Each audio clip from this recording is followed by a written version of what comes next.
Hi, everybody. It's Gene Simmons, and you're not, and you're listening to the Potter Than Hell podcast with Steve, BC, BB, and Dylan. But you knew that, didn't you? Ladies and gentlemen, welcome to the Potter Than Hell podcast. This is your last stop on the crazy train of hard rock and heavy metal. So sit back, buckle in, and hang on. Here we go.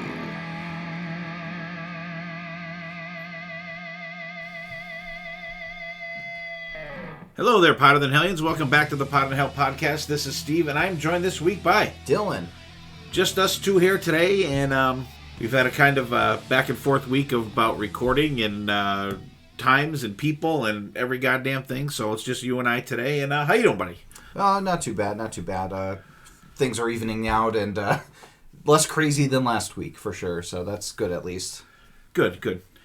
Not too bad here. Today is actually Veterans Day. Actually, Veterans Day on Veterans Day, the 11th of November. 11/11. Make a 2024. wish. So, and today's actually, I know it's not really a thing, but today's Metal Day. Mm-hmm. It started in 2011, and it's like a Spinal Tap thing, I guess. So it's like, it started on 11/11/11. Yeah. So you're turning it up to 11. So happy Metal Day out there. Thank you to all our veterans out there for their service to our awesome country, and we really appreciate it. And it's also the halfway to my birthday for the month. Oh, I didn't know 11 days. I didn't know to we my were birthday. counting that. And actually, your birthday episode will actually be out on your birthday. That's right. Recording it in 2 days. That's right. And actually, BB's birthday episode is going to come out on his birthday too. So. Yeah, we lucked out. Yeah, it's weird the way that worked out. So, what have you been listening to, Dylan? Well, thanks to a recent concert that I was at, I was listening to Motionless in White. I checked out their Reincarnate album, which had its 10th anniversary, and it's some great stuff in there. There's one song that's very like Rob Zombie-esque, which I really like, called "Dead as Fuck," and then there's some kind of Marilyn Manson-esque vocals from Chris Motionless. So it was cool listening to that album. I hadn't really checked it out as deeply, because I was kind of a casual Motionless in White fan, but I think I'm going to get into them deeper now that I've seen them live twice. Okay, cool. Yeah, I got to see them with you the first time. You did? I thought they were really good. All right, so for me, I have I was spinning some Kiss vinyl the other night. I was doing actually the anniversary editions that I had on vinyl. So I did the Kiss debut, Dynasty, Animalize, Kiss Alive. So I was kind of hitting my anniversary editions of the colored vinyl, so that's kind of what I was listening to in the last couple of days. And I'm gonna go back. So speaking of concerts, you saw, like you just said, you saw Motionless in White. How was the show? Yeah, it was the first night of Apocalypse Fest in Wilkes-Barre, and Motionless in White headlined both shows, and they played the Reincarnate album in full for both shows. And each night had a different set of bands. The night that I saw had See You Space Cowboy, like Moths to Flames, Silent Planet, and The Devil Wears Prada kind of backing Motionless in White. And actually, I went to the concert with my good friend Jess Bonacci, who she also went to another concert we're going to be talking about. But it was a really great time. It was cool seeing people in their costumes because it was on Halloween. It was on October 31st, so a lot of people dressed up. I liked 4 out of 5 bands. The first band was very presumptive. They were the Sebastian Bach-esque of like, get up, come on. And they were the first band. Like, you're lucky we're in to see you. Even the arena. I'd be out in the parking lot having a beer. Yeah, kind of like yelling at people for cheering and like saying that they're in the middle of nowhere, Pennsylvania. It's like, screw you guys. That doesn't help you. Go fuck yourself. And I think they said they're from like Akron, Ohio. And I'm like, that's the pot called the kettle black. Fuck them. And especially what were they called? Like Moths into Flames. And like they were kind of low energy, like stage presence wise. But then the next band, See You Space Cowboy, it was a complete 180. They were high energy, song after song after song, because the other band talked a lot too. And like, you're the opening band, play songs. Play. Surprised they didn't have a drum solo. Yeah. Besides that, and besides sound issues for like the back half of Motionless's set, where the bass was so loud that you could feel your molars rattling. Oh, really? And it was like, you were like vibrating in the stadium. It was like so like in the back end. But it was a really great time, even disregarding those things. Well, one out of 4 bands? 5, yeah. 5 bands, so 4/5 was good, yeah. A really good time. That's all right. And then the next night, we went to see Iron Maiden. It was me and you and BC and Jen and Rob and Scotty. Mm-hmm. And Granza and Mo met us down there. And then we had a surprise guest, Brad Rustoven. Yeah, Brad Rustoven met us. And so we... From Slamfest? From Slamfest. I mean, everyone, if you listen to this, you know who Brad is on our show. So Brad had his daughter had a cross-country meet in Washington, D.C., so he checked that out, and then he rented a car, drove up, met us, and then he flew home the next day. It was awesome rocking with Brad. And myself, Dylan, and BC, and Brad recorded an episode for Slamfest about the whole show, so check that out and go over to Slamfest and give that episode a listen. It has all the gory details and all the cool shit. But, you know, in a nutshell, I thought the show was fantastic. We were on the floor. It was a great hang, shooting the shit on the way down, having everybody in the parking lot and just kind of talking and having some beers and relaxing before the show. We went in, we were on the floor. The show was absolutely stellar. I love the set list. I love the stage, the effects, and you had 3 different Eddies come out. It was just an all around just absolutely fantastic night. How about you, Dylan? Yeah, I really enjoyed it. It was my second time seeing Maiden, and honestly, I think I probably had a better time this time than last time because of being on the floor and seeing The Prisoner and, you know, hanging with everybody. Like, it felt like a more, I don't want to say intimate, but like a more, you know... Involved. You're more involved. Yeah. Like, it hit on all cylinders for me, and the band sounded great, and, you know, despite Nico kind of paring it down a bit, I still thought that everybody sounded fantastic, especially Bruce. Yeah, and it's a totally different vibe going to a show like that, being on the floor as opposed to being in a seat on the side or up in the fucking rafters where we were the last couple times.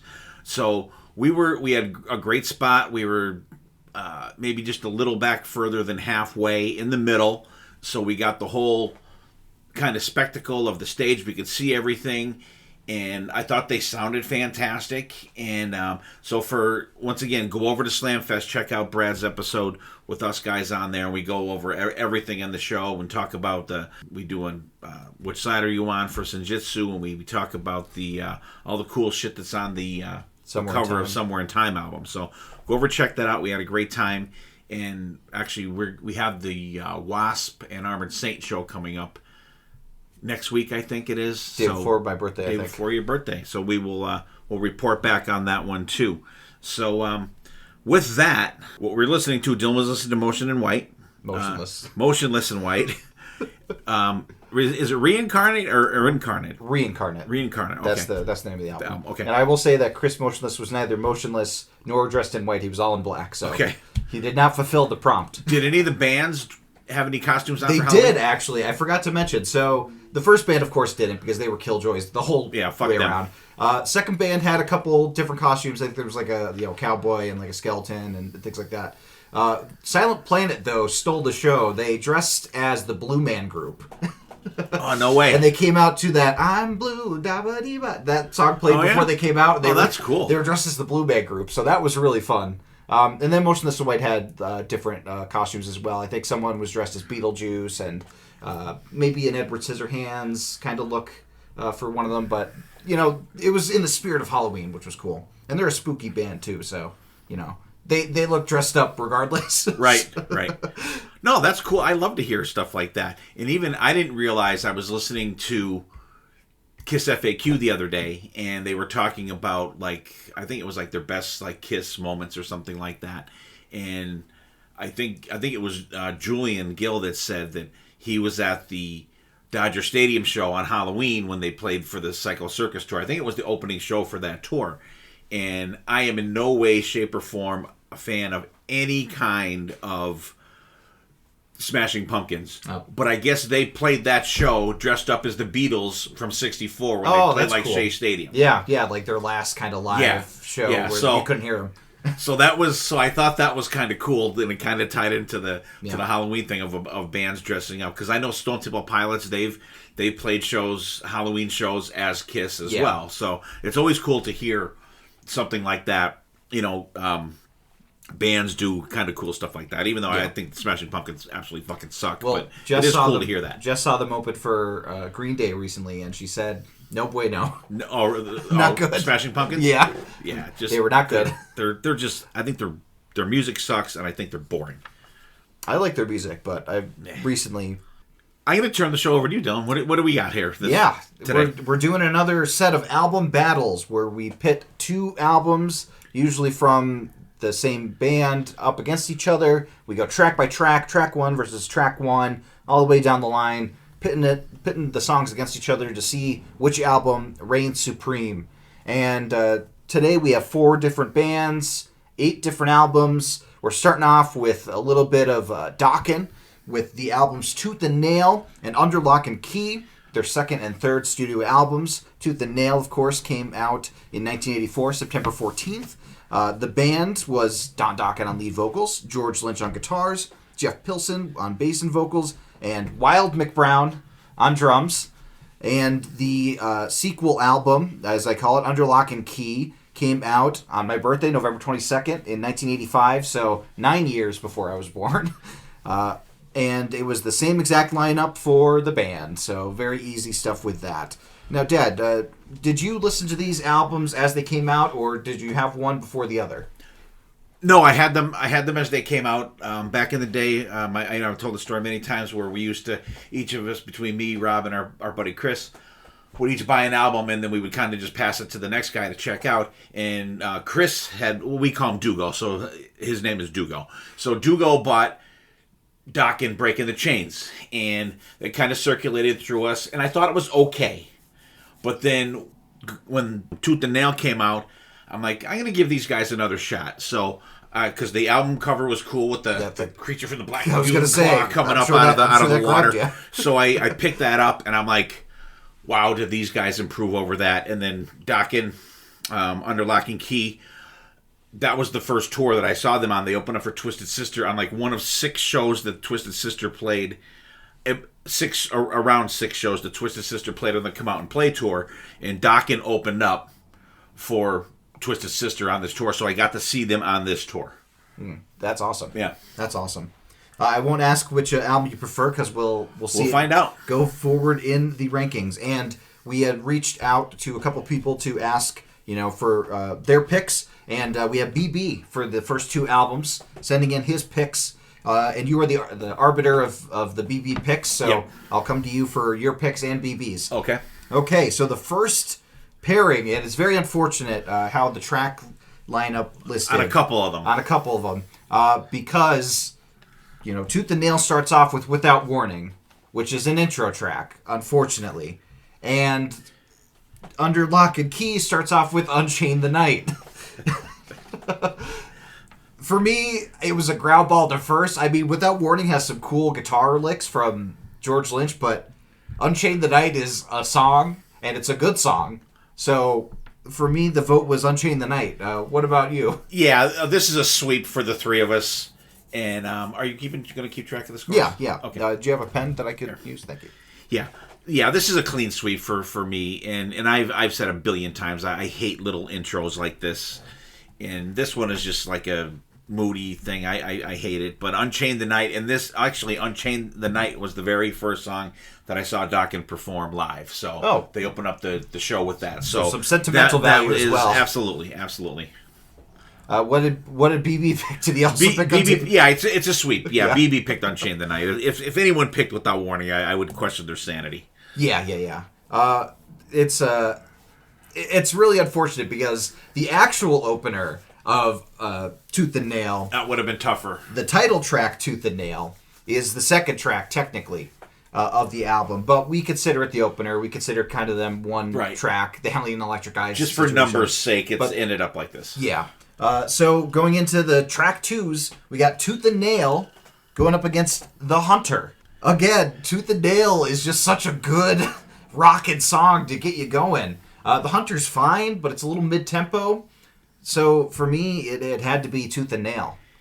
Yeah, same for me, Tooth and Nail. Just the song absolutely rips. George Lynch tears it up on this one.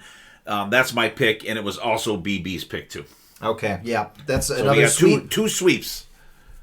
For, The Hunter's great, too. yeah, it's not a bad song. But, it's up against Tooth and Nail. Come on. Yeah, it didn't really have a chance, unfortunately. No. So the next tracks we got are Just Got Lucky for Tooth and Nail, and the kind of the big song, I would say, from this album, In My Dreams. What'd you think for this one, Dad? Yeah, BB's pick is Just Got Lucky. Okay, interesting. And I was kind of a little surprised by that one.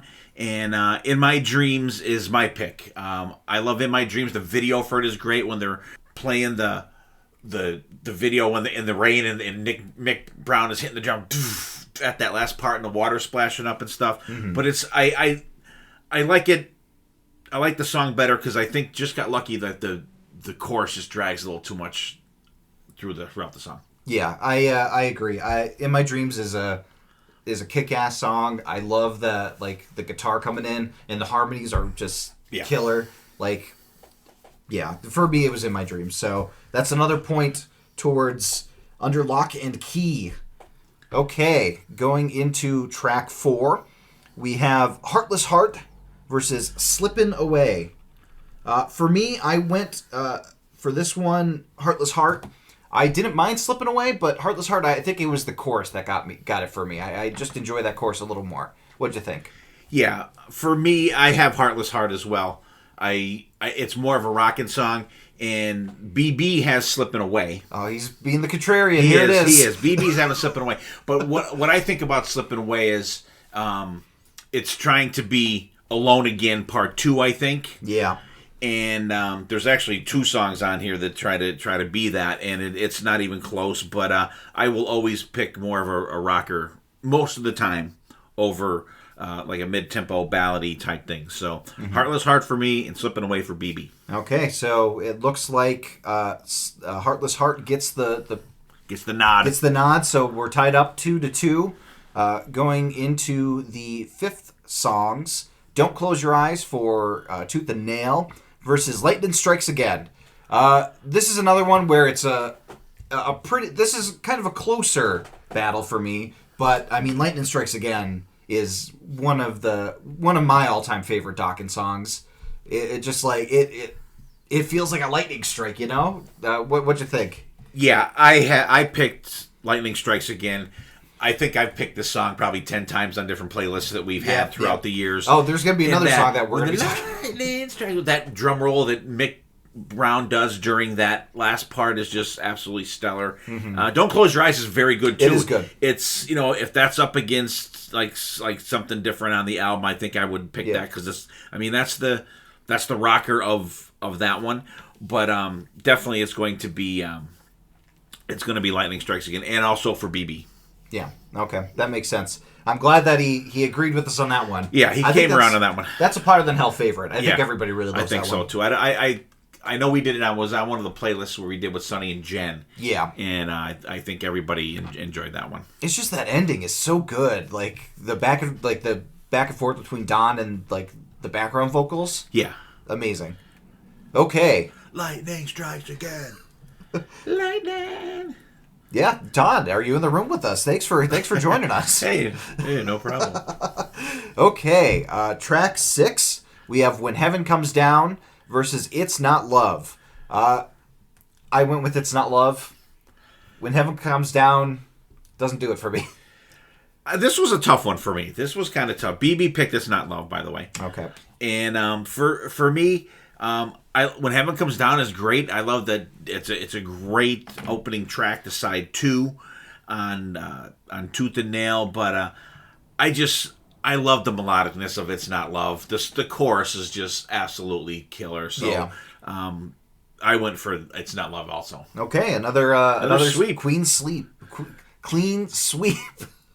I don't even know what I said there. Okay, track 7. We're going Into the Fire. I'm Fallen versus Jaded Heart. Jaded Heart didn't have a chance in the world against any song on the album, in my opinion. Especially not Into the Fire. No, another sweep on this one. I have it and BB has it. Into the Fire is fantastic. It's a Dokken staple. Yeah. Jaded Heart is just a weak track. It's not good. I think it's the worst track on the album. It's a weak track. Is it? Let me see. I don't know. For me, I don't. It's close. It's very close for me, but it's not. But it's close. Yeah. Okay. Well, I'm glad that we all agreed Into the Fire is better than Jaded Heart. Yeah. Like, if you're a Dokken fan and you don't like Into the Fire, come on. Yeah. Then That's probably one of the songs that got you into the band. Yeah. Don't lie. Sorry, Bruno. Speaking of Don't Lying, the next tracks, we got Bullets to Spare for Tooth and Nail versus Don't Lie to Me from Under Lock and Key. Now, this was actually a close one for me. I liked both of these tracks quite a bit. And they were both tracks that I didn't really know before. I kind of flipped a coin on this one. I went with Don't Lie to Me. Okay. This was a tough one for me, too. BB picked Don't Lie to Me. Okay. And I picked Bullets to Spare. It's good. Because it's a little more rockin' than Don't Lie to Me. But Don't Lie to Me is fantastic, too. It was very close. Yeah. I think that, again, it was the chorus maybe that gave it a little bit of the edge. And I think I like the solo a little better in Don't Lie to Me. Yeah, I mean, Don't Lie to Me is like very melodic. It's a little more melodic. Bullets to Spare is more of a rockin' one. Yeah, yeah. Okay, speaking of not rockin', we're going into Alone Again for for Tooth and Nail, and Will the Sun Rise for Dokken. Alone Again is an all-timer. I'm sorry, it is. I hate to do it, but I had to give the vote to Alone Again. Yeah, Alone Again is a sweep. BB has it, I have it. Yeah. I think Alone Again is one of the best ballads out of the 80s. I think it's absolutely fantastic.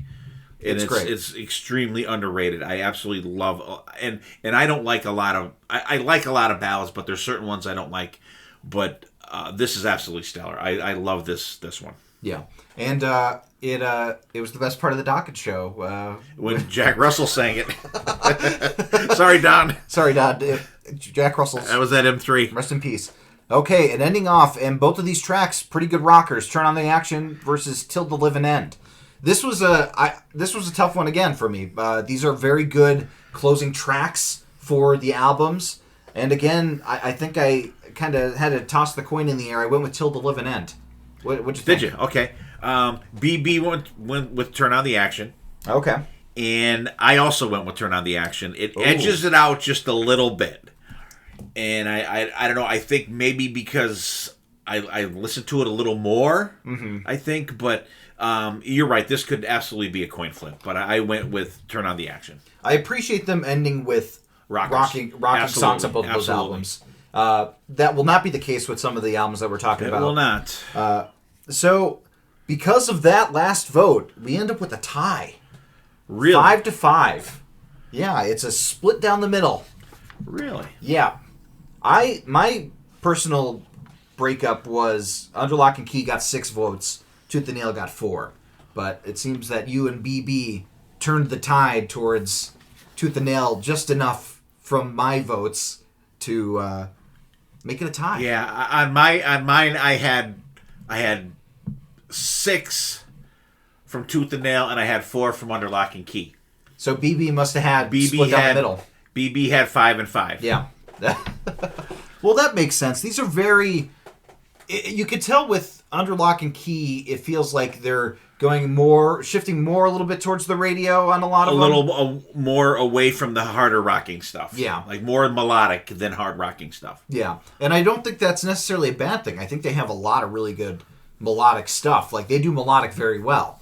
But it was definitely a case of, like, they saw Alone Again being as successful as it was, and they saw, Into the Fire, and they kind of were going in that realm rather than the straightforward rockers like, Tooth and Nail.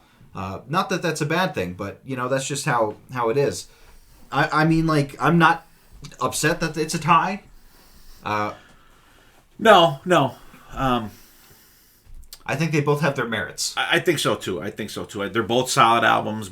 They've been both staple albums for me throughout the years. Yeah. And I'm not heartbroken that they're not. Yeah. So I guess we'll call that one a draw on the first one. I hate that. Yeah. Well, you should have voted the other way. Well, you should have voted the other way. BB should have voted. BB Come on, should have BB. Taken a stand. Come on. Okay, so the next albums we're going to be talking about from a little-known band called Warrant. Right at the turn of the 90s, they put out 2 albums. Their first album was Dirty, Rotten, Filthy, Stinkin Rich, which came out January 31st, 1989. The day after my birthday. The day after your birthday, exactly. The personnel was Janie Lane on lead vocals and acoustic guitar, Joey Allen on lead guitar, Eric Turner on rhythm guitar, Jerry Dixon on bass, Stephen Sweet on drums, and then we had a couple of additional personnel. Mike Slammer did some guitar solos, Bo Hill did some backing vocals, keyboards, and Becca Bramlett did some backing vocals as well. And then over on Cherry Pie, that came out September 11th, 1990.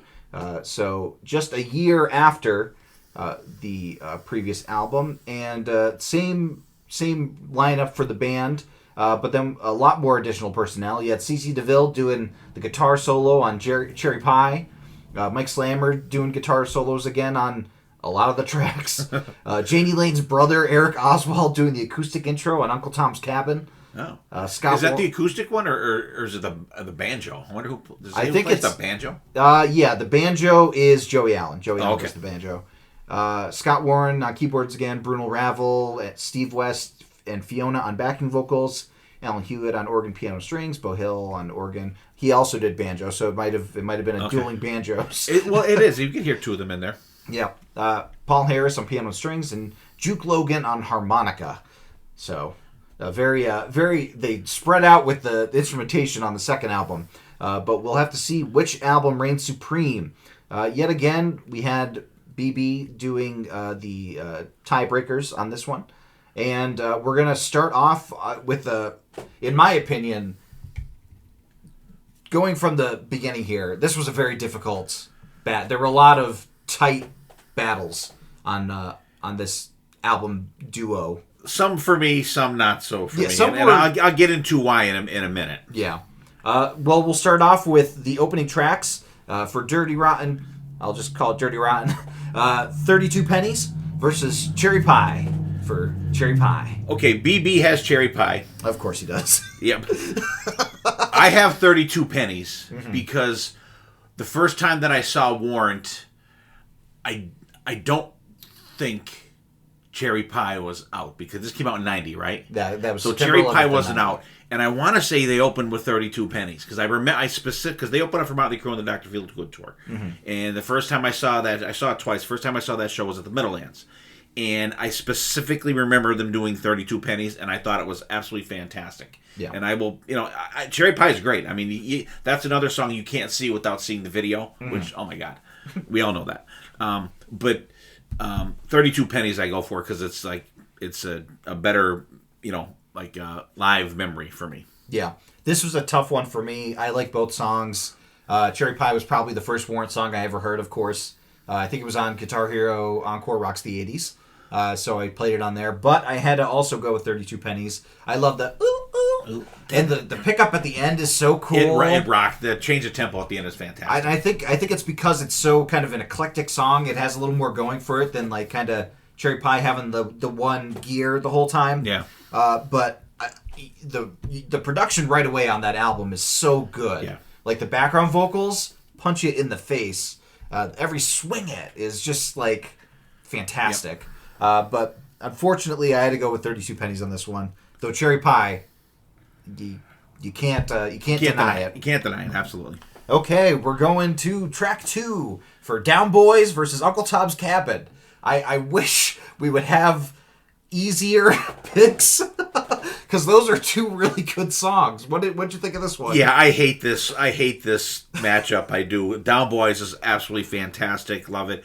Like I said, and this is like, I've seen most of these songs performed live before this even came out. So I love Down Boys, but I got to go with Uncle Tom's Cabin. I mean, this may be one of the most songs we've talked about on this podcast since we've started. Yes. Mostly in part thanks to BB, so you know what his pick is. But I'm also going with Uncle Tom's Cabin because it's just so cool. The storytelling in it, the whole thing, like the banjos give it that swampy Yeah.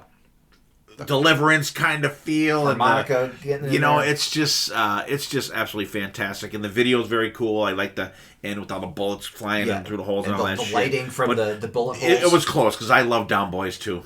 Yeah, Down Boys is a fantastic song, but Uncle Tom's Cabin, and I think with some of these picks, it comes down to the production for me. And like the production on Uncle Tom's Cabin is so good. Yeah. And like Down Boys, it's a little lower, but like Down Boys is an amazing song. I love the 3 drum hit like in the chorus, the da da da. Yeah. Like right before the ending of the chord, like, but it was a tough one. There's trust me, there's one battle coming up that I am like torn yeah. Did BB also pick Uncle Tom's? Yeah, oh, absolutely. Yeah. I would have been very surprised. I would be surprised if BB picked any song from Dirty Rotten. Well, let's go into the next one. Big Talk versus I Saw Red. This one was a lot easier for me. Because Big Talk, that chorus is so like good. I love the feel of the song. And I Saw Red takes way too long to get going for me. Yeah, Big Talk all the way for me. Fantastic song. The Big Talk. Yeah, I love the cadence of that. Da da da da da da. I love that. I love the feel of it. And I'm just gonna probably spoil the rest of this list for me. I hate every single Warrant ballad. I think their ballads are fucking terrible. Wow. I don't know what it is. I do not vibe with any of them at all. I don't know what it is. I think they're fucking horrible. So if there's anything that does not resemble a ballad against a Warrant ballad, I don't know. For it. People are probably going like, what the fuck? Because there's, I fucking hate Warrant ballads. Mm-hmm. I don't give a shit if it's Janie Lane or Robert Mason singing them. They're just a no for me. So Big Talk all the way. Of course, BB has I Saw Red. BB. BB's a sentimental guy. He is. He saw Fred. Okay, here we go.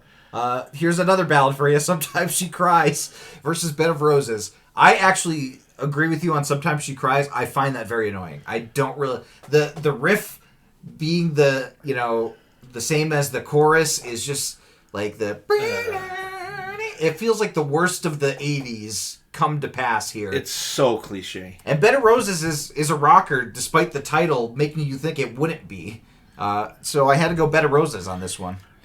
Yeah, I went Bed of Roses on this one for sure. Yeah. BB Sometimes She Cries. It's like I said, it's not a ballad, so that's my pick on that one. Yeah, that makes sense. I do not vibe with Warrant ballads at all. Yeah. What did BB pick? BB picked Sometimes She Cries. Of course he did. Sure he did. BB! Come on! Okay, so now we have... this one, for me, was a closer one. And I'm glad that we're kind of out of the ballads for now.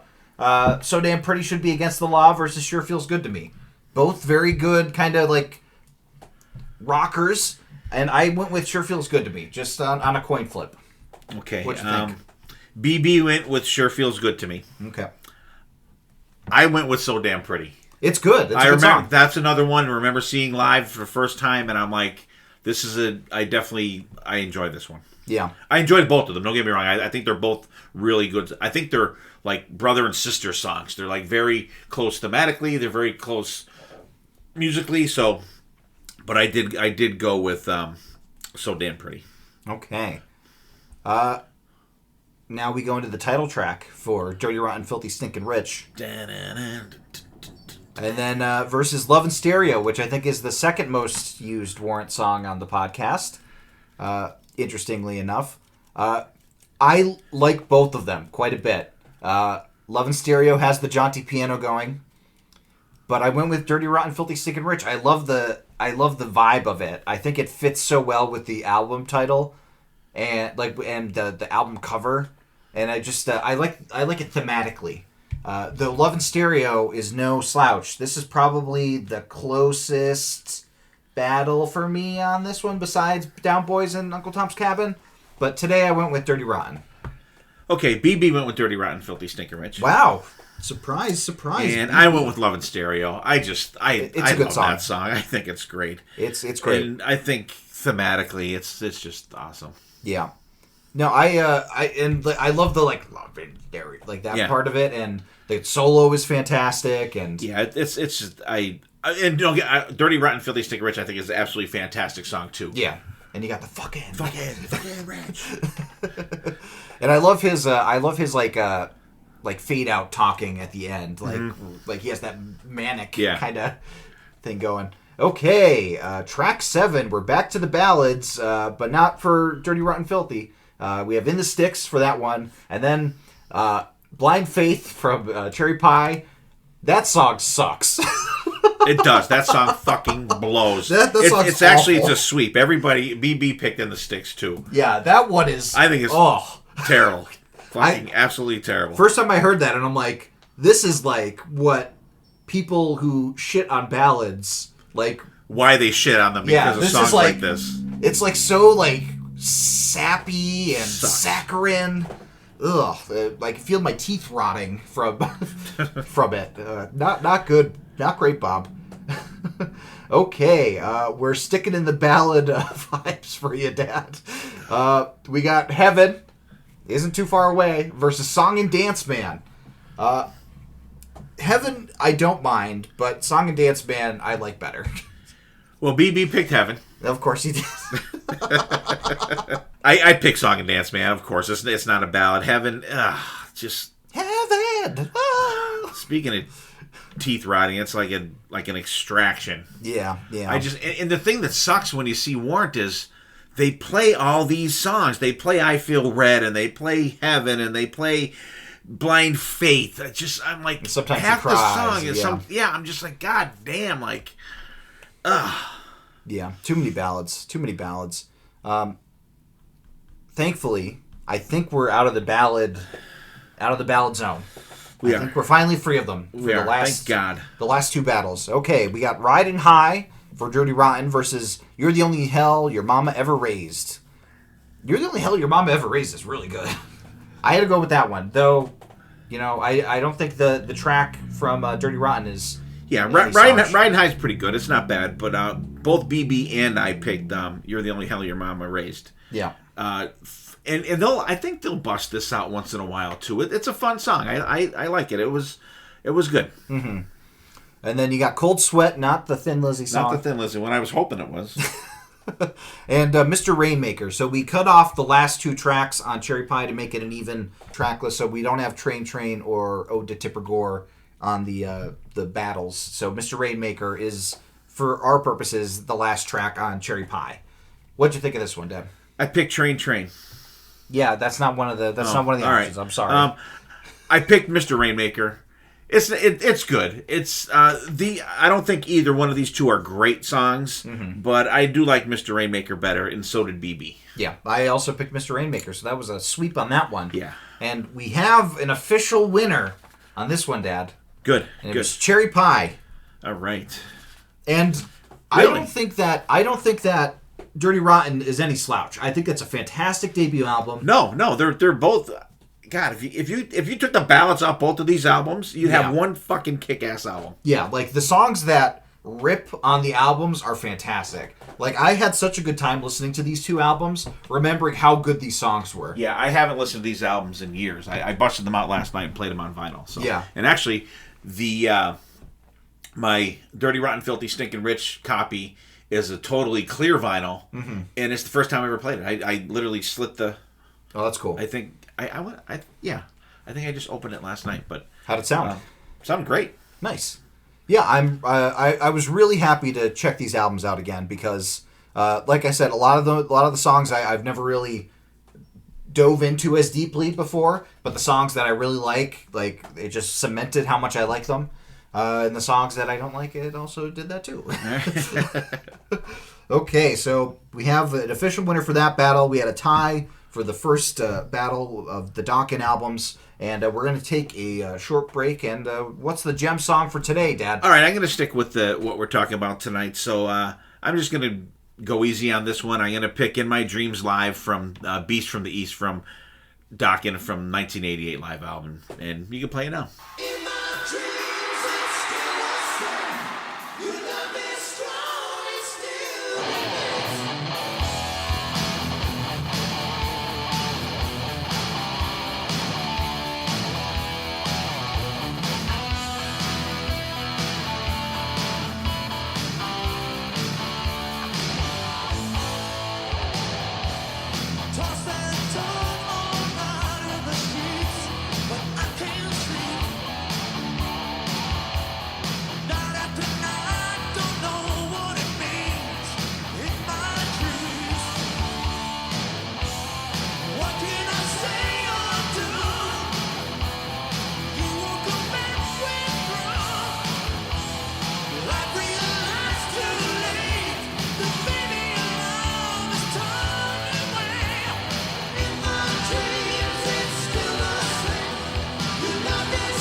All right, welcome back. Hope you guys enjoyed In My Dreams live from Dokken. So we kind of kept it with that thematically. So we'll do our hidden gems now. And what do you got, Dylan?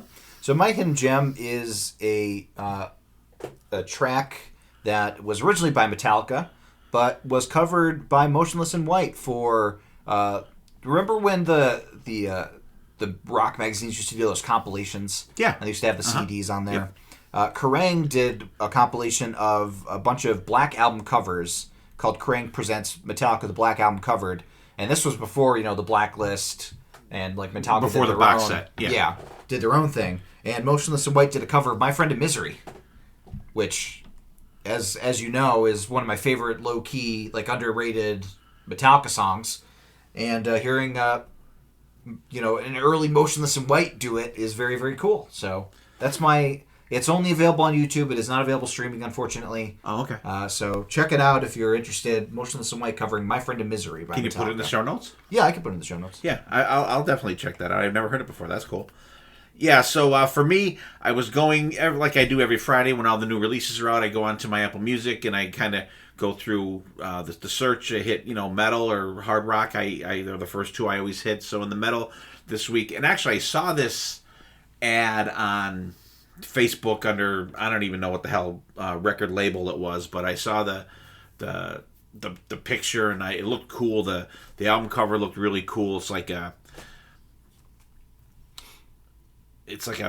metal warrior type guy with a huge like double-sided axe and a shield, and looks like he's like in lava and shit like that. And the band's called. It's not a Manowar album. It is not a Manowar album. No, the band's called Paragon, and the album's called Metalation. And I think you would enjoy it, Dylan. It's very good. It's just straightforward heavy metal, and it's like pretty heavy metal, but it's not like Cookie Monster vocals. It's the kind of a little bit of gruff vocals, but there's great soloing in there, great riffs. The drumming and the production is really good. Is it like Amon Amarthish vocals? No. Okay. It's not to that level. But it's very cool. I enjoyed checking that album out. So that's our hidden gems for this week. Dylan's got the Metallica cover of My Friend Misery from Motionless in White from the Kerrang compilation available on YouTube. Dylan will put that in the show notes. And mine is Paragon Metalation album that came out actually like last week. So new metal. So check it out. Not NEW cool. Metal, not NEW. NEW, not NEU, right? No, NU. NU. Okay. Yeah. All right. Yeah, it's not Ramstein or Stein, however you want to call it. That's not new metal. New metal is like Korn. Oh no, it's not that shit. No. That's stuff. Limp Bizkit. I will quote Sonny Pooney on that. Korn, complete shit. We'll have to do a new metal episode, just like we did with alternative rock. Well, that's why I had that one episode planned, and it was kind of turned out like that. That's why we did something different, because I started listening. Like, I can't fucking do this. Yeah, the album with my birth year. Yeah, that was interesting. That was the one. It was a good year for babies, a bad year for metal. Okay, so let's get back into the episode. The next band that we're covering is Motley Crue. We are pitting Shout at the Devil, which we did pit against Girls, Girls, Girls last time. We're pitting it this time against Dr. Feelgood. So Shout at the Devil, the second album from Motley Crue, came out September 23rd, 1983. Motley Crue was, and always shall be, quote unquote, Vince Neil on lead vocals, Mick Mars on guitars, acoustic guitars and backing vocals, Nikki Sixx on bass pedals, which that should not be a credit. That's under bass, Nikki, and backing vocals, and Tommy Lee on drums and backing vocals. And then the other album, Dr. Feelgood, came out August 28th, 1989, and has the same exact personnel on it. Go figure. So these are two albums that we have talked about a lot of the tracks on quite a bit. Obviously, Motley Crue, very prestigious band in the rock sphere, and in our podcast we did a Motley Crue series at one point with Heather, right? Was that with Heather? We did some Crue stuff with Jen. We did some Crue stuff with Heather too, I think. Yeah. Well, that was like a long time ago. It was in the early ages of the podcast. Yeah. But we'll get right into it. We have Sonny Pooney giving his votes on this album and the next one, and he made it very easy. He did. Absolutely. We'll go into that as we go forward. Yep. This one, thankfully, both albums have intro tracks, so it's not an intro track versus an actual song. Though I will say, one intro track I would say has a little more substance than the other. But I'll see if my opinion is shared. We have In the Beginning versus TNT Terror in Tinseltown. I went with In the Beginning. I think it's a much better intro to the album. I think it's more moody. Like Terror in Tinseltown does have like the EMT stuff and the flat line, but that would have been a good start to like Kickstart My Heart, I feel like, better than the song that it does actually intro. So my vote was for In the Beginning. In the beginning, good always overpowered the evil of all man's sins. You gotta go with that. Come on, it's in the beginning. Yeah. And Sonny went with narrated by Alistair Fiend, I think it says on the album. Yeah. Yeah, and Sonny went with in the beginning too. Terror in Tinseltown's pretty cool. It's and I'm not a huge intro guy like you guys know. Yeah. But they're both actually not bad. Yeah, they're not bad. They're pretty truncated. They're short. Right. It doesn't take too long to get into the songs proper, and we won't take too long either. We have the actual lead-off songs, the track 2s on each album. Shout At the Devil versus Dr. Feelgood, battle of the title tracks. And right away, we have a very difficult battle, as both songs are staples in the Motley Crue canon. For me, I went with Dr. Feelgood. I think it rocks. It's like the vibe for Motley Crue that I really like, and I love that at the end, and the solo in it is really great. Shout At the Devil's fantastic too, but I think I vibe more with Dr. Feelgood than I do with Shout At the Devil. Like, I'll go to it more listening to than Shout. Yeah, well, I mean, Shout 97's way better anyways than the original. Exactly. Not. I also I went with Dr. Feelgood too. Mm-hmm. I love that. I love that. I love just the grindage of that song. I love Shout At the Devil too. Yeah. It may be a little fatigue factor for me, factoring in there. But I love Dr. Feelgood. You're right, that in a da-da-da-da-da-da. So good. It's and I remember I was in Virginia, and I want to say it was Hurricane Andrew was headed our way, and Dr. Feelgood, I think the video premiered on MTV then, and I saw it, and I was like, wow, this is great, and so Dr. Feelgood for me.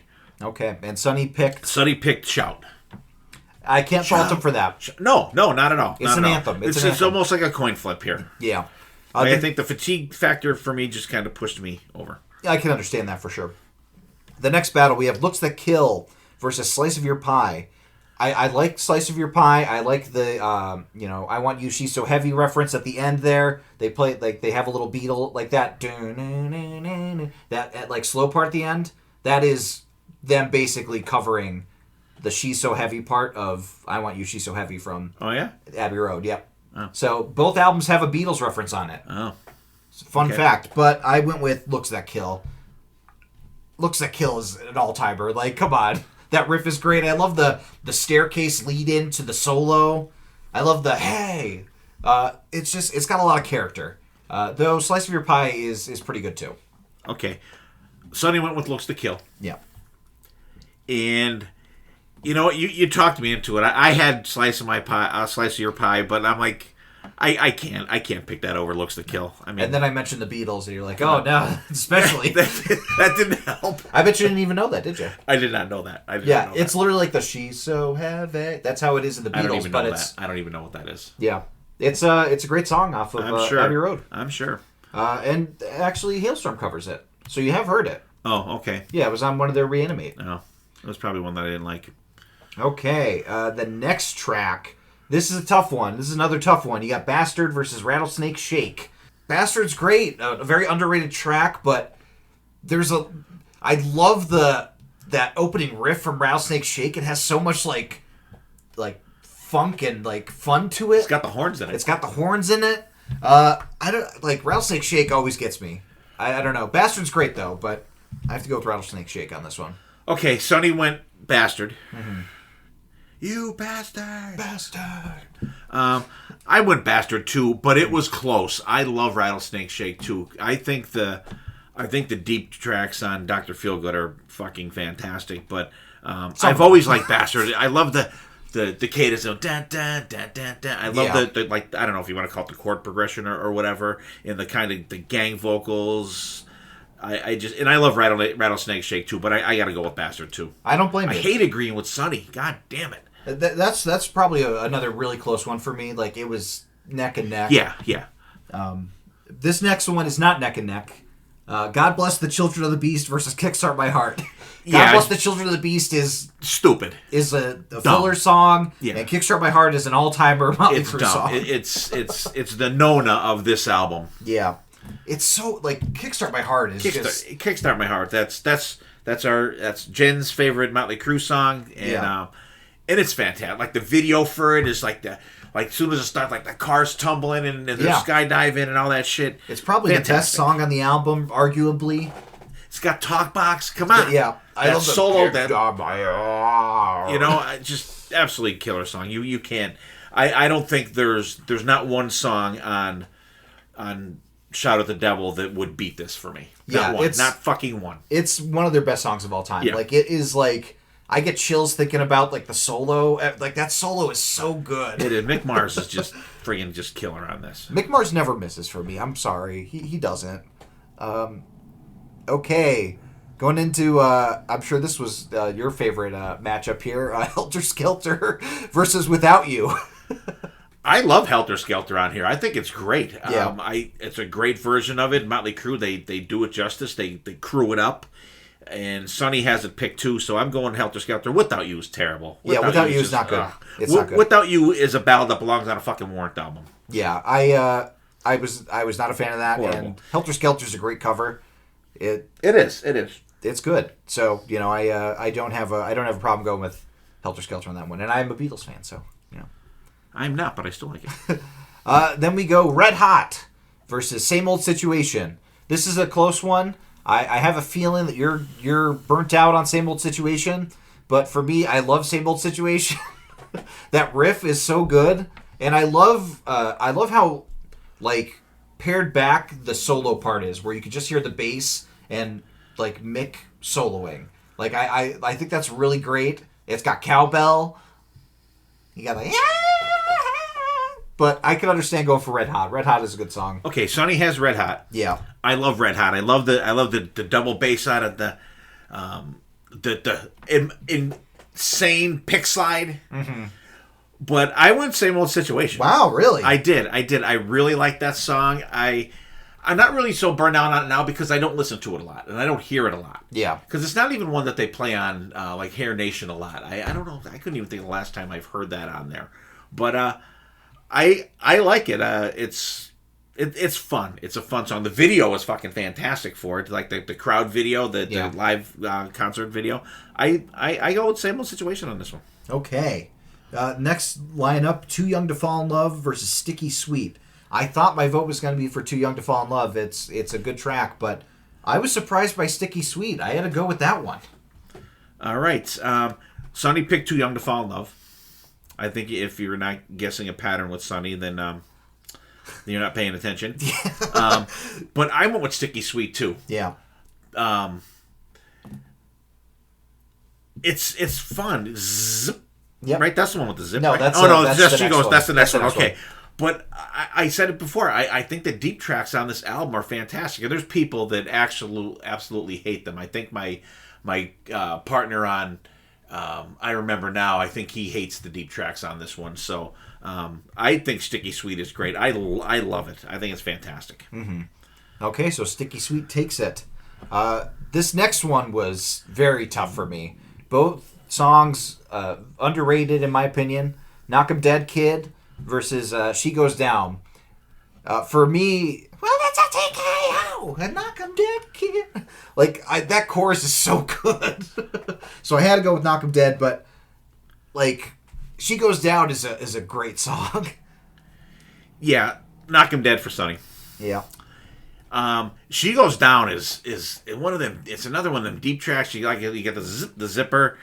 But I went with Knock 'Em Dead Kid because I want to say when BC and I saw Motley Crue on the New Tattoo tour with Samantha Maloney playing drums, and it was Anthrax, Megadeth, and Motley Crue. Anthrax, I got booted off the tour like either the show or 2 shows before we saw them. You hate to see which sucked.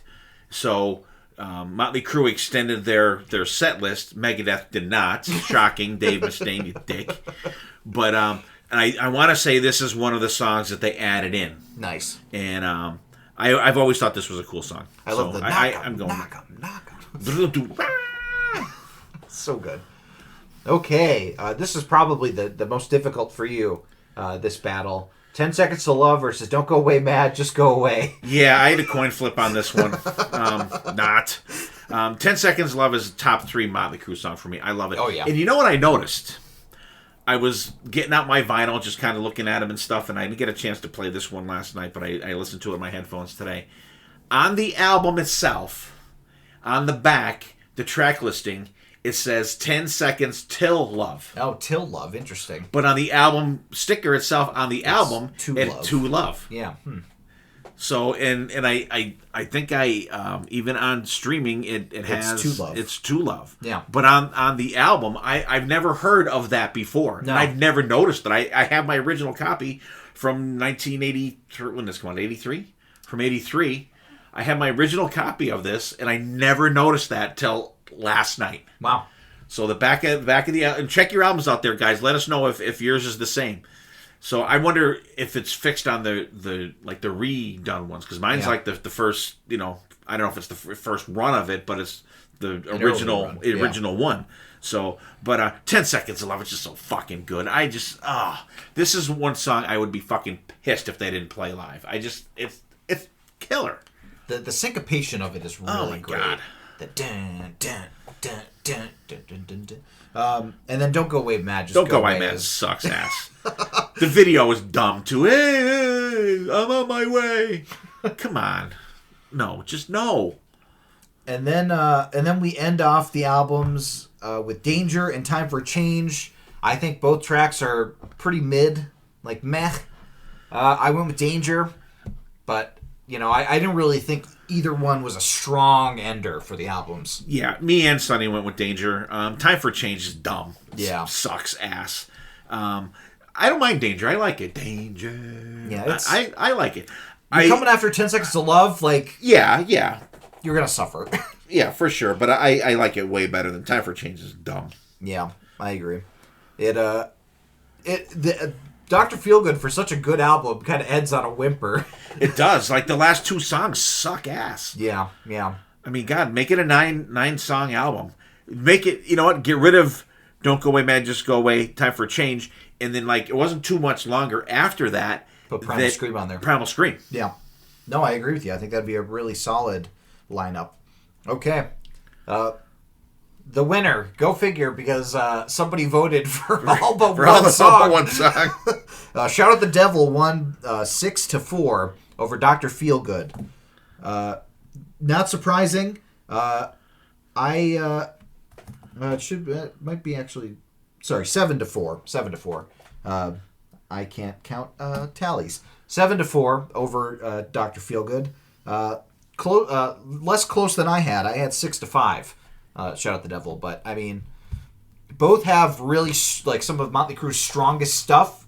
But there's also some weak spots on both those albums.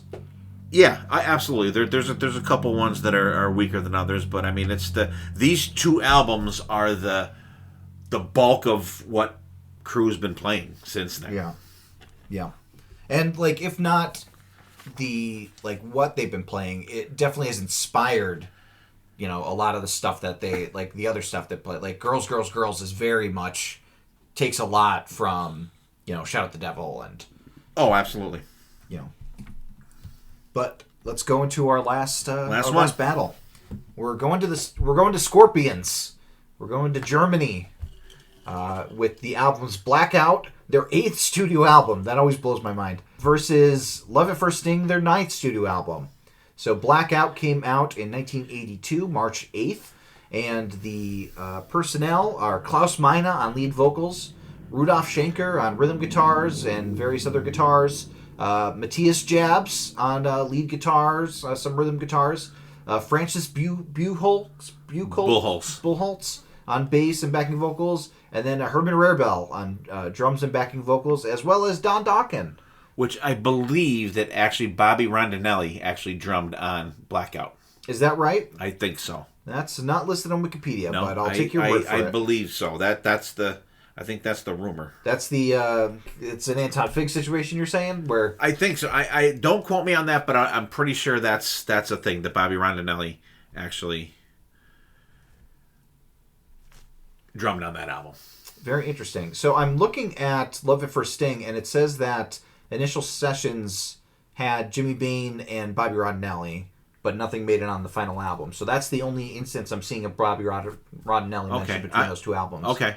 So that might have been what you're thinking, but it could have also been, that situation. So, anybody that knows, let us know. We definitely would be interested in hearing that. Love at First Sting came out February 13th, 1984, just in time for Valentine's Day to give your significant other. And the personnel, according to Wikipedia, same exact personnel, minus Don Dokken. Don Dokken did not appear in the making of this album. Both great albums. We covered them on the podcast. Unfortunately, you were not with us for those episodes, but now you get to talk about the albums now. I do. And just like with last time, Sonny is going to have some very easy picks to go through. So let's start it off. At least he sent them in. Yep. Okay. So, lead off tracks. Blackout has the title track Blackout versus Bad Boys Running Wild for Love for Sting. If you can start with a harder battle, I don't know what it would be. This is the worst battle of the night. I'm glad you saved it for last because this is there's some agonizing choices to be made on this album for me. I'm going with Bad Boys Running Wild. Interesting.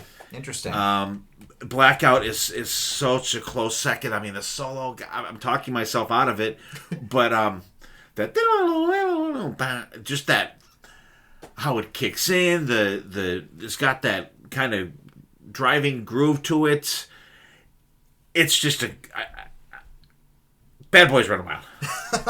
I went with Blackout. I love how it ends with it basically ends with the album cover, pretty much, yeah. Klaus going nuts with the vocals. I'm just so agonized on this, and the glass shattering. It's like choosing your children. I like how it doesn't go to the chorus. At the first you time, get that stop, the stop, and then you get the pause in Bad Boys Running Wild too. It has the same thing, and so they're so well matched in terms of kind of thing. How they go, yeah. I have to go with Blackout on this one. So what did Sonny do? Tiebreaker. Bad Boys Running Wild for Sonny. Yeah, Sonny is a bad boy running wild, so it makes sense that he would pick it. But yeah, that's a close battle. They're both great Scorpion songs. You can't live without them. Speaking of, the next songs, Can't Live Without You for Blackout and Rock You Like a Hurricane for Love for Sting. Another difficult battle. Can't Live Without You, the basically lack of communication riff for rap kind of shifted up a little bit.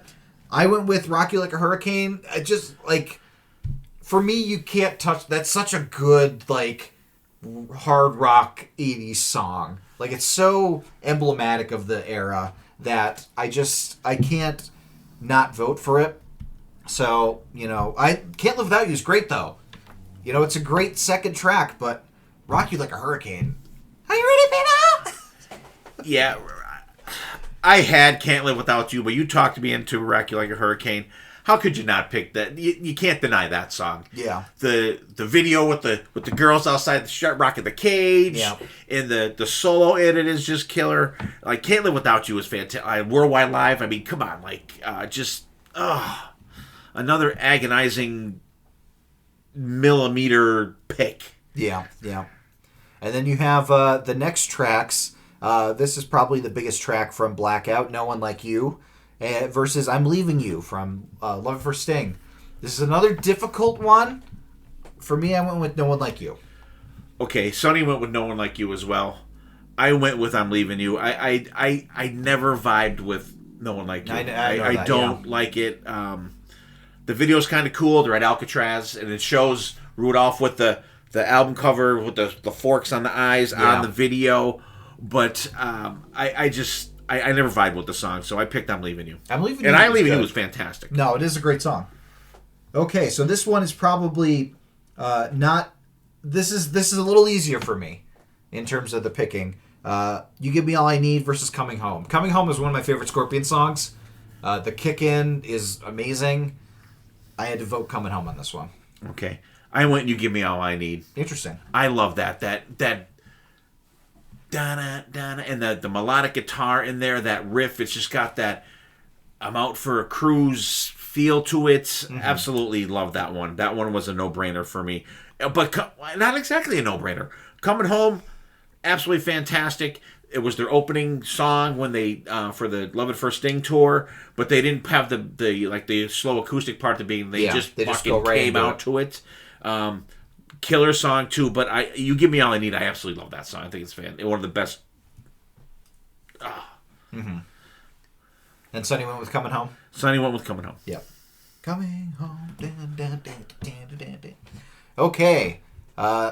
Now we go into Now from Blackout versus The Same Thrill from Love at First Sting. Another tough one. These are almost the same song. I know, exactly. They're almost the same song. Coin flip, I picked The Same Thrill. Did you? I went with Now. I went with Now. I'm a little more to that because I've listened to that more. Mm-hmm. Now. And Sonny went with Same Thrill. Yeah. But I think Now is fantastic. And it could have been The Same Thrill. They're essentially the same goddamn song. Yeah. This next one I think was probably the one that gave you the biggest heart attack because I know one of them is your favorite Scorpion song of all time, and then the other one is your favorite underrated Scorpion song of all time. Dynamite versus Big City Nights. You probably saw that matchup and you were like, I was, fuck. Any other song? I still am. Yeah, any other song Dynamite would have brought it out, I'm sure, for you. Yeah. And I went with Dynamite. Wow. How I broke it down was I went, which one gets me going more live? Yeah. Listen to both of these versions of these songs on Worldwide Live, and Dynamite is so much more dynamic. I mean, and trust me, like, Big City Nights is my favorite Scorpion song. Yeah. Or top 3. It teeters, but Dynamite, I'm just going, in my mind, would I be more mad if they didn't play Dynamite live or Big City Nights live? I would be more upset if they didn't play Dynamite live. Okay. Because it's just, I'm that scratchy part in the middle. Yeah. And they there's an extra little riff that they throw in there live. It's just, agonizing pick. Fucking absolutely agonizing. Yeah, I went with Dynamite too. Dynamite is just like such a good underrated track. Like it came on when we were at Maiden. It came on Sirius, and we were all like, "Yeah, Dynamite." Yeah. It's just like it's a song that I gotta listen to. The title is so representative of the song. The song, absolutely. And Big City Nights, oh my god, it's good. It's just, I absolutely love it too. It's just, and it's a rare one for me to love. One of their most populars, like a hit. Yeah. Sonny, and I think Rudolph Schenker plays the solos in Big City Nights too, if I'm not mistaken. Sonny went with Big City Nights. Sonny to go Big City Nights. So there you go. You have at least one vote for Big City Nights. There you go. Okay, we got Arizona versus As Soon as the Good Times Roll. What'd you think of this battle? Arizona really was a gas. It really was. I love Arizona. I went Arizona all the way. Yeah. It's a fun song. In a lot of these songs, it has that driving, traveling feel to it. And Arizona does. It's just it's kind of different for these guys. Yeah, I agree. But it's fun. You know what I mean? It's about them having fun in Arizona. Yeah. I've been in Arizona a couple times. I've never been to Arizona, it was pretty good. I did put my vote for Arizona. I liked that quite a bit. Sonny, I'm sure with that As Soon as the Good Times Roll. Absolutely. I don't like, that's one of the few ones I don't like on Love at First Sting. I'm not a fan of that song. I don't vibe with it at all. Yeah. Well, speaking of songs that I don't vibe with, China White versus Crossfire. China White, I wish it had more going for it, but it does have more going for it than Crossfire for me. Crossfire was a miss on my instance. I was not caught in the Crossfire. Yeah, Crossfire is a dud for me. It's between, Big City Nights, and as the Good Times Roll. I'm like, ugh. And then Crossfire, like, it doesn't. I don't like it at all. I like China White. It's just that so heavy. The moodiness of it is friggin' fantastic. It goes a little too long for me, but I do like the feel of the song. Yeah. So yeah. Then Sonny, of course, went with Crossfire. Yes. Do you remember that? Do you remember the Crossfire little board game. Yeah, you shot the marbles, right? The crossfire! Yeah. You get caught up in the... Okay, and then the close-off tracks, When the Smoke is Going Down versus Still Loving You. Still Loving You is one of my favorite Scorpions songs of all time. Had to vote for Still Loving You. Yeah, I went for Still Loving You. I think it is an amazing ballad, and I love when they do it live because they do Holiday and they do Still Loving You together. Amazing I think songs. It's just absolutely fantastic. When the Smoke is Going Down, it's really the only one on Blackout that I don't really like. Yeah. It's the only, and I'm glad it's at the end because I could just play 8 songs and be done. Mm-hmm. It's like it's not as bad as like Did She Kiss Me or something like, like a crappy ballad at the end.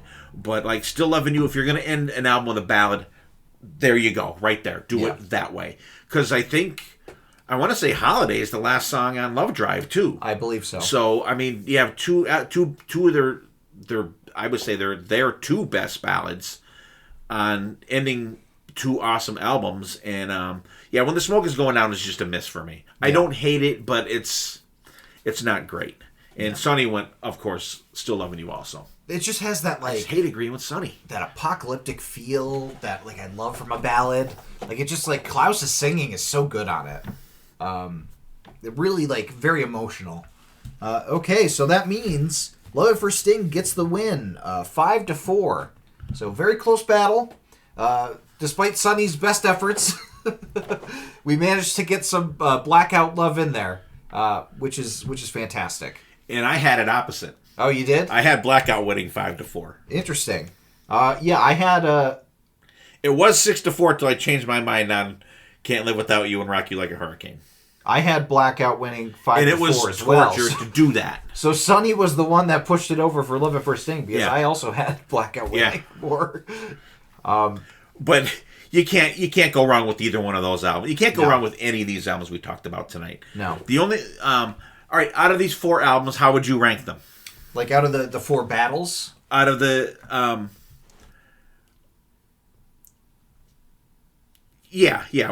what I don't know, what do you think? Do you want to rank all the albums, or do you want to rank the battles, or Let's do the battles. you can see this is well thought out. Yeah, let's do the battles. I think my favorite battle to listen to was Warrant. Like the songs, like I don't know if it's because I haven't listened to Warrant as much as everybody, like all the other bands recently. Just those songs hit me so well. Then I'd probably go Motley Crue, because I mean, like the Motley Crue songs that I absolutely love. They're some of my favorite Motley Crue songs. And then I'd go Scorpions, then Dokken. But like I enjoyed, I'd say 90% of the stuff we listened to today. I thought that these were, I mean, they're all, of course, iconic albums from these bands, but it's good to delve back into them if you haven't listened to them in a while, especially like the Warrant, where you only hear stuff that pops on the radio. Maybe you don't really go to it too much, on your own. So I enjoyed it for that reason, I would say. Yeah, for me, I enjoyed the Scorpions one because I agonized so much over that one. It was tough. It was. I liked that one because it was the toughest one, and it was the toughest one because I think I like the most songs between these 2 albums. Yeah, because there's only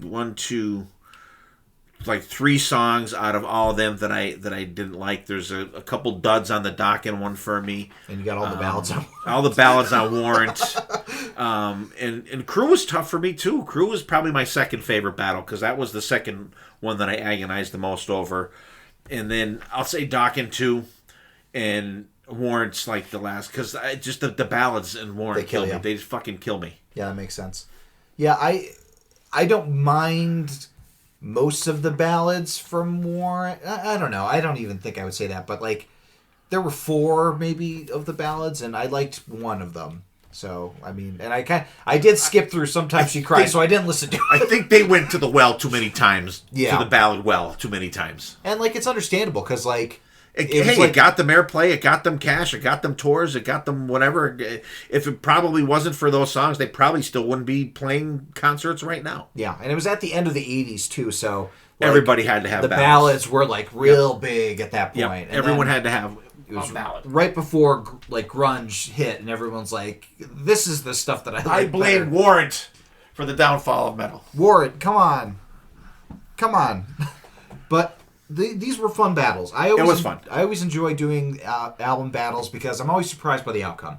It's never what I think. Like, I was very surprised that you picked Dynamite over Big City Nights. That was a shocker. I was surprised too. I went when in doubt, I go to live. Yeah. Okay, that makes sense. Next time we do one of these, I'll pick the albums. Yeah, absolutely. I would love to go through them. And we're gonna put all of the albums. We're gonna do the tracks versus tracks setup, so you could give us your picks of which album you think would win over the other one. And on our tie for Dokken, let us know which one you would, if you went them song by song, how would it turn out for you? Yeah, break the spell. Straight to the top, to the nail. And when you're done, just don't lie to me. Yeah, no. Because the sun will rise again tomorrow. Any final thoughts, Dad? Yeah. Great job for putting this episode together. Like I said, we kind of had a shit show recording-wise this week, so always fun doing these, and I appreciate the work that you do into it. And we're not recording on a regular day because actually we're recording again in 2 days. Actually, I'm recording again probably tomorrow, but we're recording your birthday episode this week too. So, I don't begrudge anybody if they it's fine with us doing this. We get the participation from the guys for the most part. So it's fun doing these ones, and they go a little quicker. Yeah. Which I don't care. We had a big. I just recorded a new. I remember now. Yesterday actually, and we got into the discussion about podcast lengths because one of our callers called in and. Kind of complained about the length of our episodes, and for me, I don't give a fuck how long episodes are. I think they should be as long as the material and the stuff you're talking about lends itself to. And if you go off on a tangent and start talking about different stuff, I don't care. I don't. My favorite podcasts, I don't pull them up and oh my god, if it's over an hour and a half, I'm not going to listen to it. You don't have to listen to a podcast all in one shot. You can. Listen to it over a couple days or when you're in the car, getting in and out of the car, whatever. You don't need to listen to it in one shot. So I don't care. I mean, we've had some extremely long episodes and, we've had some short ones. And our Queensryche ones, they go at least 2 hours minimum. And except for we did Minecraft, we broke it up into 2 because that would have been like 4 hours. But, the material warrants, and I don't want to shortchange... Warrant, yeah. I don't want to shortchange the 32 pennies, but I don't want to shortchange a topic or band or a list or whatever just because I want it to be within a certain time frame. And I know some podcasts are strict; they don't want to be over whatever, and that's totally fine. I personally don't give a fuck because if you're a podcast and I listen to it and I like it, I love it, I'm going to listen to the whole thing no matter how the fuck long it is. I used to have to keep my first podcast at Marywood to 10 minutes. So it's nice to be able to talk about something for a little longer than 10 minutes at least. Well, and Brad on Slamfest, he does, I forget what he calls them. I think they're called sound check. And he does it with him and his 3 other guys, and they keep it under like 25 minutes. I'm like, how the fuck can you do that? And but he does it, and that's the format for that type of episode on his podcast, and I think it's fantastic. And if it was that same group and the same thing and the same topic, and if it was 3 hours, I would still listen to it. Yeah, sometimes the thing about podcasts is that people that do them like to talk. I've been told that before, and that's what it all boils down to. Yeah.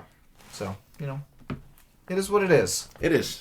Absolutely. Yeah. But I'm sure that we'll have a nice long discussion on my birthday albums next week. Or in 2 days. You can pretty much guarantee it, I think. Yeah. I'll be very interested to see that. And I hope you will all check those birthday albums out. I'm sure you'll be surprised by some of them. And, it's my 30th birthday. So be sure to check them out if you haven't listened to them as a birthday gift to me. And also check out the albums that we talked about tonight. I'm sure you have. These are hard rock staples, Absolutely. as the title says. So, but if you haven't listened to them in a while, check them out again. Because there might be some diamonds in the rough that you forgot about. Because, like Sticky Sweet was a song that was not on my radar. And I really enjoyed that. So, good stuff. Absolutely. Yeah, so if you're a new listener, welcome. If you're an older listener, a vintage listener, welcome back. And I love doing these ones. I love doing them regardless if it's me and Dylan or me and BC, me and BB, me and doing the album duos, the 2x2s as Dylan calls them. It's fun doing them, and it's cool. And I like that a lot of the time we're all in the same room. That is awesome. An awesome part about our podcast that I love doing. We're all together, and which we will be together for the next episode should be. So everybody out there, thank you for listening. Welcome back, and share us out there, interact with us. Send us your picks for the albums, or you don't even have to give us song by song. Just tell them which album won for you or whatever. If there was a song that you, like Dylan said, like that it was kind of off your radar and like kind of got back on it because you hadn't listened to the album in a long time, or any battles that were really tough for you. Yeah. Like I'm still reeling from the Dynamite and Big City Nights one. So Blackout. I don't know if I may not sleep tonight. So, but everybody, thanks for listening. We love you guys out there. Take care of yourselves. Take care of each other. We will see you next time, and there definitely will be a next time.